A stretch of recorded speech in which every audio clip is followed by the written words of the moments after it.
கர்த்தருக்குள் பிரியமானவர்களே, மார்ச் 11 இன்றைய பனித்துளிகளின் தலைப்பானது கிறிஸ்தவ குடும்ப ஐக்கியம். வசனம் 1 கொரிந்தியர் 7வது அதிகாரம் 10வது வசனம். விவாகம் பண்ணி கொண்டவர்களுக்கு நான் அல்ல, கர்த்தரே கட்டளையிடுகிறதாவது, மனைவியானவள் தன் புருஷனை விட்டு பிரிந்து போகக்கூடாது.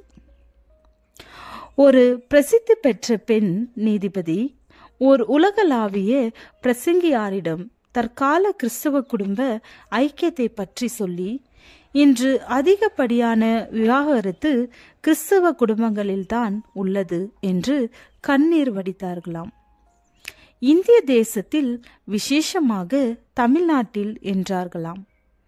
அக்கினி சாட்சி திருமணங்கள், சமூக மேடைகளில் நடக்கும் திருமண வைபவங்கள் வெகு சிறப்பான குடும்ப வாழ்க்கையை நடத்துகிறார்கள். ஆனால் கிறிஸ்தவ குடும்பங்கள் சீர்கேடாக இருக்கிறது என்று புலம்பினார்களாம். நமது ஆண்டவரும் எசேக்கியேல் 5வது அதிகாரம் வசனம் 7-9 ஒரு புலம்பல் பாடுகிறார். ஆகையால் கர்த்தராகிய ஆண்டவர் சொல்லுகிறது என்னவென்றால், உங்களை சுற்றிலும் இருக்கிற புறஜாதிகளை பார்க்கிலும்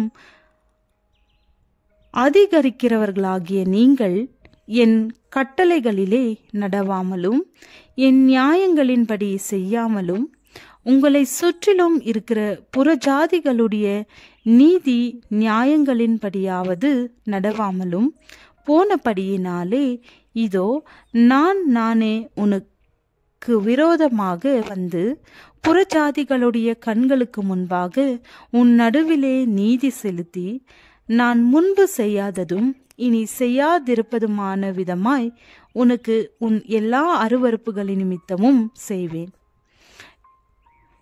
எருசலேமை சுற்றி புறஜாதியார் வாழ்ந்தது போல ஒவ்வொரு கிறிஸ்தவ குடும்பமும் புறஜாதியார் மத்தியிலே வைத்திருக்கிறார். கர்த்தர் தந்த கட்டளைகளை அக்கிரமாக மாற்றி, அவர் நியாயங்களை வெறுத்து அவர் கட்டளைகளில் நடவாமற் போனபடியால் விவாகம் மஞ்சம் தீட்டப்பட்டது என்கிறார் கர்த்தர்.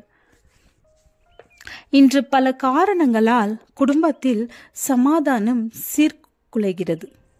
விசேஷமாக வேலை பார்க்கும் இடங்களில் தகாத உறவுகள், அக்கம் பக்கத்திலுள்ள வீட்டாரோடு வேண்டாத பழக்க வழக்கங்கள், வேலை பார்க்கும் இடங்களில் உயர் அதிகாரியை பிரியப்படுத்த கேவலமான பொழுதுபோக்குகள் என்று அநேக காரியங்கள் அடக்கிக் கொண்டே போகலாம்.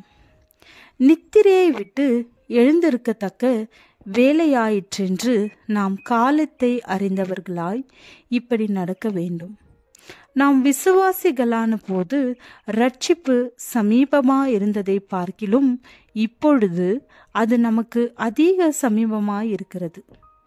இரவு சென்று போயிற்று, பகல் சமீபமாயிற்று.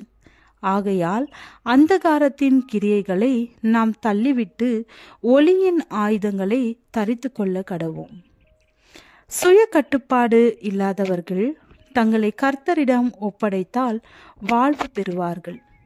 தங்கள் புருஷருக்கு கீழ்ப்படுகிறவர்களுக்குமா இருக்கும்படி அவர்களுக்கு படிப்பிக்கத்தக்க நற்காரியங்களை போதிக்க வேண்டும். குடும்ப உறவை பிரிக்க நினைப்பவர்களுக்கு நல் ஆலோசனைகளை கூறி இயேசுவிடம் வழி நடத்துவோம். ஜெபம். குடும்பங்களை சீர்குலைக்கும் அசுத்த ஆவியை விரட்டி அடிக்க பரிசுத்த ஆவியானவர் துணை செய்ய கிருபை தாரும்.